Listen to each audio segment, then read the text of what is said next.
So I think being realistic, I think perhaps the best we can expect is some addressing of some of the macro issues, directionally the government giving some sense as to what they intend to do on the fiscal side, maybe some statements about what is going to happen to subsidies that are wasteful in nature, particularly oil and diesel subsidies, some statements about how they're going to address issues like the fertilizer subsidy, the food subsidies. Are there any other ways in which they can deliver food grains to the common man without necessarily having to have very high subsidy levels associated with that? Are there ways to cut down on leakages? So I think people are going to be looking at some of those issues as far as the fiscal deficit is concerned. The second area, as I said, is people are going to be looking at which are the sectors that the government chooses to make announcements about right now. Is it the power sector? Is it railways?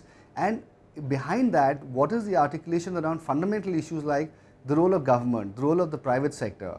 For example, Coal India denationalization, railways privatization and perhaps split up into a number of different entities, further deregulation and privatization of the power sector, privatization of the banking sector. Does the government, for example, put together a holding company which has all the bank sector stocks? The same thing on the public sector side. Are we going to have situations where certain ministries which don't really have a role going forward, will they be scrapped? Is the bureaucracy going to be somehow made more efficient? So I think people have those expectations. How many of these things factor themselves into the budget? It cannot be said, but certainly these are all the expectations.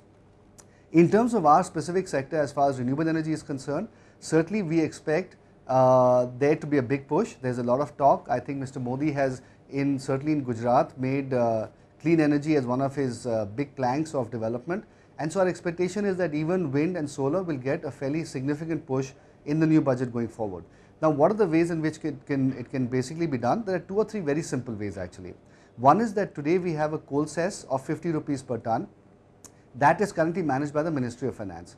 One simple thing to do is to actually increase that coal cess from 50 rupees to maybe 100 or 150 rupees and actually give that corpus to the MNRE, the Ministry of Renewable Energy, to manage and spend in projects that are then given, increase the generation based incentive that is given, or the viability gap funding that is given to solar projects.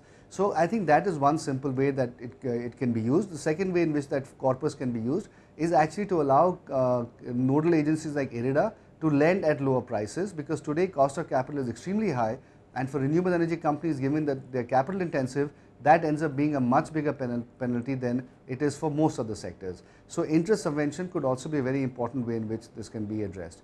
The third thing that the finance minister can do really is to encourage renewable energy, is to perhaps give some sort of a MAT exemption for, let's say, the next 5 years. Most companies like ours, which are IPPs, are subject to MAT, and by giving that sort of a tax foregone, what will happen is the sector will grow and the profits will accrue in the manufacturing entities, which will then pay taxes. So in effect, the government will not end up being a net loser, it will actually be a net gainer by doing this. And so these are some very simple ways perhaps in which the finance minister can make these changes in the budget and really give a very strong message and a very strong boost to the sector as a whole. In addition, I think we would expect the power minister separately to give a long-term policy guideline to the sector, which will then allow foreign investors and domestic investors to make plans for the longer term, which will allow companies like ours to then begin to go out and raise more capital and make longer term investment plans, which today really are moving on a 6-month to 9-month basis, and that will really also be a very big help. Thank you.